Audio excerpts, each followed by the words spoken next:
Uma das coisas mais importantes, tá? Uma das coisas mais importantes nesse conceito atual é de que se o paciente mastiga de um lado só, ele desenvolve mais maxila do lado da mastigação e mandíbula do lado de trabalho, de não trabalho ou de balanceio.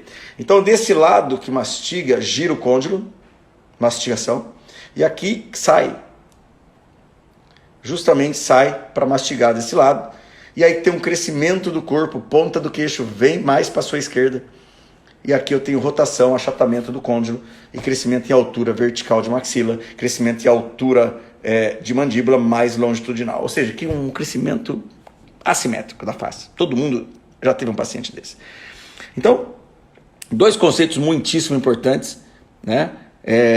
De que dentro dessa linha de pensamento, algumas atitudes são tomadas. Primeiro, o crescimento assimétrico existe? Sim, existe. O que significa dizer?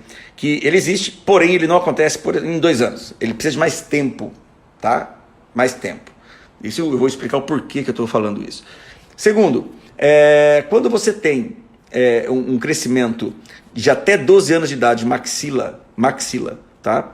E depois de mandíbula, significa todo problema de maxila, tá?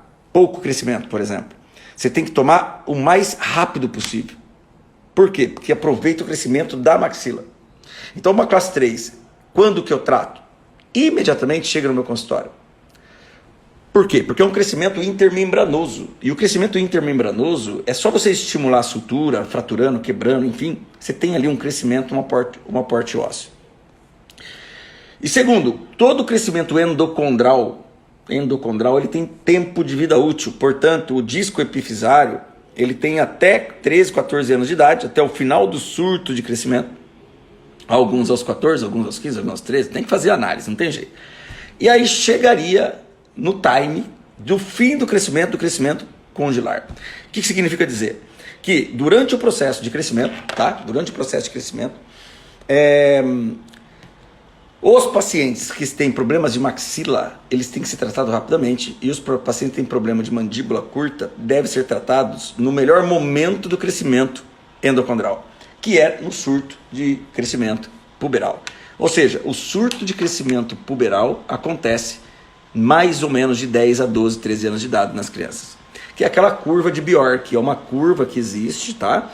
E ela mostra o começo, meio e fim do surto do crescimento. E essa curva me mostra o melhor momento para agir. Portanto, você tem que pegar no comecinho do surto, indo até o pico de velocidade do crescimento puberal. Ali seria o tempo ideal de crescimento ortopédico. Depois disso, o que você tem é mais um crescimento dental-alveolar ou uma estabilização da ortopedia. Por isso que a gente tem que guardar esses conceitos.